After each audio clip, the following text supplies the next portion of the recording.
Good morning, beloved. I just wanted to get on here and just give a quick, just encouraging word. You know, nothing that's like revolutionary. I mean, it could be for somebody, but I just wanted to encourage anybody who's going through hard times or trials or tribulations. I mean, it's so true when the word of God says that weeping may endure for a night, but joy comes in the morning. So we all have a night season. Some people call it, the dark night of the soul. Whatever it may just be a trial or tribulation you're going through. Maybe a loved one has died and you're grieving that loss. Maybe you're grieving the loss of a job, maybe it's health issues, maybe it's issues you're having with your children or a family member.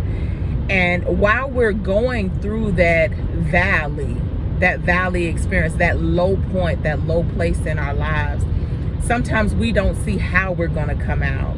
We don't even know when we're going to come out. But I'm here to encourage you and to let you know that you will come out. You will come out. As long as you keep moving, as long as you keep going through, as long as you don't sit down, as long as you don't stop while you're going through the process or while you're going through that place of transition. Even if you look at the children of Israel and how they wandered in the wilderness, in that valley experience, they wandered there for 40 years because of their murmuring, because of their complaining. But if we can go through, and if we can go through with an assurance, with knowing that we're going through because God is bringing us out. And sometimes when we're in that valley experience, when we're going through that low place or that dark period in our lives, it's because God is trying to work some things out of us, or he's trying to get us to be able to, in everything give thanks. Because he said that's the will of God in Christ Jesus concerning us. And so some people say, well, there's no cause to give thanks because my loved one died. There's no cause to give thanks because I lost my job. There's no cause to give thanks because I'm going through a sickness or illness right now. But in all of those things, if your loved one, if they had a relationship and if they knew God, then you know that they're in a better place. If you lost your job, then it's because maybe God had to push you to the place where you're willing to not settle and to be able to reach higher. He has more for you. He has better plan for you. And maybe your expectations were too low and he had to force you to leave that position in order to be able to trust him for something better. A better job, a better position, or to start your own business. If you've lost something, then it's like, okay, well, if you've lost the house, or if you're going through financial difficulties, is it because God is trying to teach you, financial money management skills? Or even like a Job experience, maybe he's just testing and trying your faith to see if you're only serving him because of the things that he does for you or that he gives to you, and not just because that he's God. Can you love him like Job when all of your children are gone? When all of your worldly possessions, he lost all of his cattle and everything, and his wife said, are you still trusting God? Why don't you just curse God and die? Can you still love him in the midst, like Job said, the Lord giveth and the Lord taketh away. Blessed be the name of the Lord. In everything, God's name is still worthy to be praised. God, he is worthy to be praised. And there are certain things that God allows. He allowed Jesus to be lied on, to be beaten, to be crucified, but it was all with grace. It all had purpose. And so when you're going through your experiences and your trials and your dark periods and your valleys in your life, what is the purpose? It is purpose in the pain. The saying goes, you have to learn how to make lemons out of lemonades. You have to learn how to take that pain and allow that pain and allow that discomfort to push you into your purpose. What is your purpose? God, what was the purpose of that pain? Was the purpose of that pain to grow me, to mature me, to push me into being everything that you call me to be, into being the best version of myself? To get out of my ego, to get out of my selfish ways, to learn to be more loving, to learn to be more kind, to learn to have more patience, to be more understanding. I've gone through a lot of that. Like I said, I tell you all the time, I may be, I'm not like some people. I'm gonna say in the past, because now that I'm getting older and I'm maturing, I'm not as slow to learn anymore, because I don't want to repeat the same lessons. And then some people wonder, like, God, why am I going through the same thing over and over and over again? Because you're not getting the lesson. You're not getting the purpose behind the situation that you're going through. You're not getting the lesson behind it.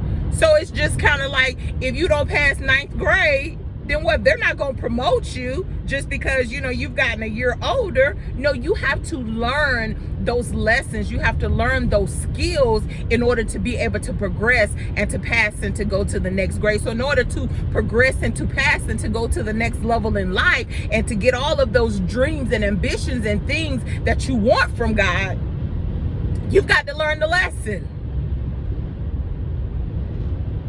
There's a blessing in the lesson. It's a blessing in the lesson. There is purpose in pain. Jesus learned obedience from the things that he suffered. Not from the blessings he received, but from the things that he suffered. No one likes to suffer. At least I haven't met anyone who likes to suffer. No one likes to be in pain.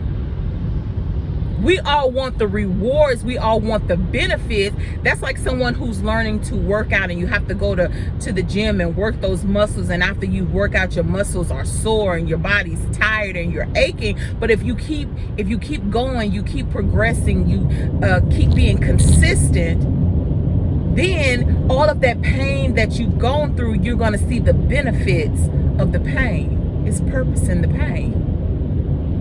And there's a blessing in the lesson. So once you get the lesson, then it's only a matter of time that the blessings are going to follow after the lesson. You got to keep going through. And then eventually you get to a place where, once you have progressed and you have learned certain things and you've matured in spiritual things, line upon line, precept upon precept, from this level to the next level, then there are certain things that you don't have to continuously experience, because first of all, you've learned the lesson and you've progressed. Like it would not make sense for a 9th, 10th, 11th, 12th grader to be learning the elementary basics of colors and shapes and things. You should have learned that in, pre-K, kindergarten, 1st grade. So it doesn't matter as far as age is concerned. It matters as far as, have you grasped the concept? Not only have you grasped that concept, but are you putting those things into practice so that you can build upon those things? I talk about that all the time, line upon line, precept upon precept.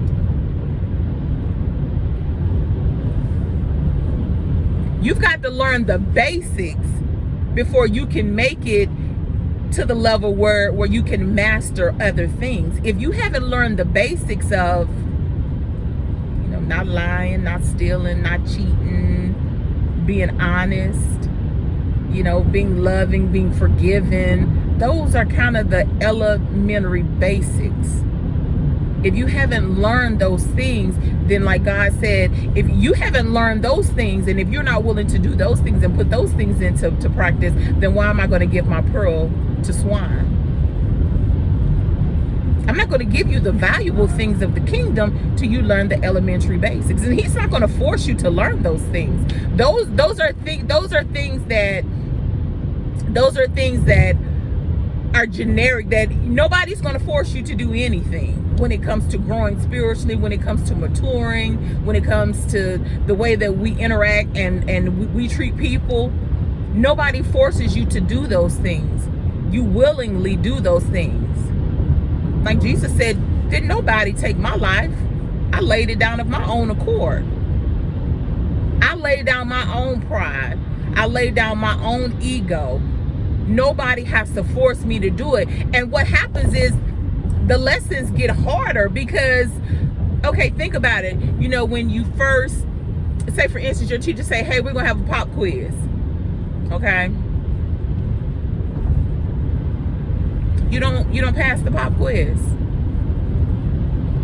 And then what happens is the teacher moves on to the next section. You haven't grasped that concept. So the second pop quiz for the second chapter, you haven't got that. So on and so forth. The third chapter, the fourth chapter, you're not learning the elementaries. So then when it comes time to the final exam, it's going to seem more difficult because you haven't learned the previous concepts for chapter 1, 2, 3, 4, and 5 in order to build upon those precepts. So then when you get to the final lesson, the year-end final, it's going to seem more difficult. And you're not going to pass it because you haven't learned the lessons from the first 3 chapters, or first 5 chapters. So it's going to seem more difficult. So did you not learn the lesson because you did not put those things into play? Like, I understand it, but it really ain't that important to me. But it is. Everybody wants to be a boss. Everybody wants to make money. Everybody wants to, be out there. But we're talking about elementary basics. We don't think that simple things as being honest, being fair, being genuine, we don't think those things are important. But they are.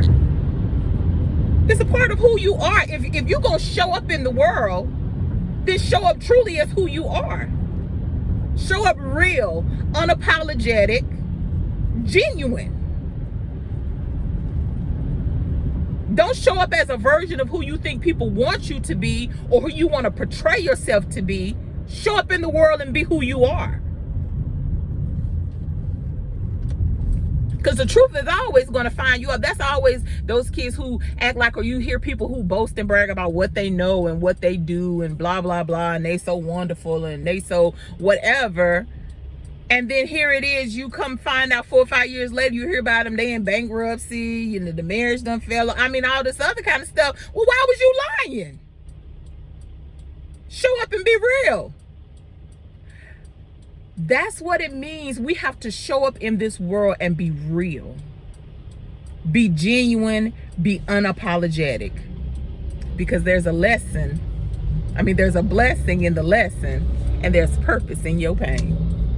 Remember that, beloved. So the next trial you go through, when somebody's riling against you, when you're going through transitions in life, because God is trying to take you to a new level. God is trying to work some things out of you. When God said you got to work out your own soul salvation. We don't mind working to make money, but nobody's working out their soul salvation. And soul salvation has nothing to do, some people say, we want to be spared from pain. So after you learn lessons, then we can live in the Garden of Eden, because earth really truly is the Garden of Eden that God has provided for us. But the reason why we experience pain is because, everybody has a right to choose who they are, how they live, how they think, how they show up in the world.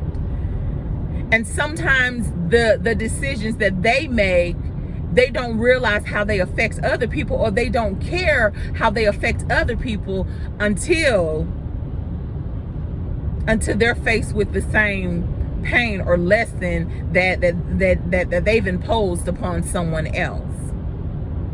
So you've projected a lot of things onto other people, and you've gotten away with it for so long. And for you, you just thought, oh, I'm just so blessed and God has watched over me and looked over me. I don't have to deal with those consequences that other people do. And that's not the case, because God is merciful. He gives us opportunity after opportunity to be able to get it right, to make the right choices. And God said, well, God, I've given them the last 20 years, 30 years, because there's a plan that I have for you, and my plan for you is good, and it's not of evil. But everything that you've been doing in the world and the way that you've been interacting with everybody else has been evil. So now it's time to learn that hard lesson, because you didn't learn it at age 20, you didn't learn it at age 25, you didn't learn it at age 35, you didn't learn it at age 45. So now come time for the final test, and because you haven't put into practice, or you haven't took the opportunity to find out what the purpose of the pain was, and instead of you learning the lesson, you've been inflicting people, or you've been cheating, or you've been doing other things, and now that it comes time for the final test, you can't pass it. And you mad at everybody else. But it's your fault. Because he's giving you opportunities. You've even had opportunities for tutoring. That would be prayer and supplication and fasting and all of those things, because sometimes some lessons we don't get the first time. But you haven't even taken the opportunity to go within to say, hey, I'm not understanding this concept, and I need a little help because I need to learn it in order to get better. You've never felt like you've had to get better, because you've always been riding off of somebody else's coattail. You've been cheating from the person next to you. You've been learning this lesson for that one, always trying to get out and get over the easy way. And now it comes time for the final exam, and you don't know the material.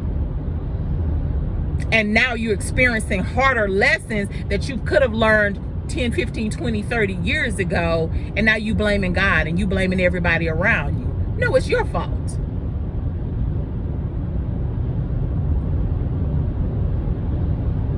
Nobody lives your life for you. When you were a child, you thought as a child. You had your parents, they made certain decisions for you, but when you become a man, you put away childish things and you become a man. You make your own decisions, you make your own choices, you live with the consequences. You don't study, you make an F and you got to repeat the lesson or the grade over. That's not the teacher's fault. He's the great teacher. It says that when a student is trained, they will be like the teacher. They'll be able to teach the same things that the teacher has taught them. But you ain't been paying attention. You ain't been paying attention in class. In this big lesson of the classroom of this thing that we call life.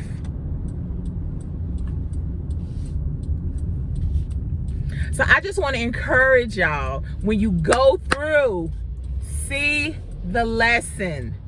There's a blessing in the lesson, and there is purpose in your pain. I love you, beloved. Until next time, live life, live it to the fullest, and live it till it overflows.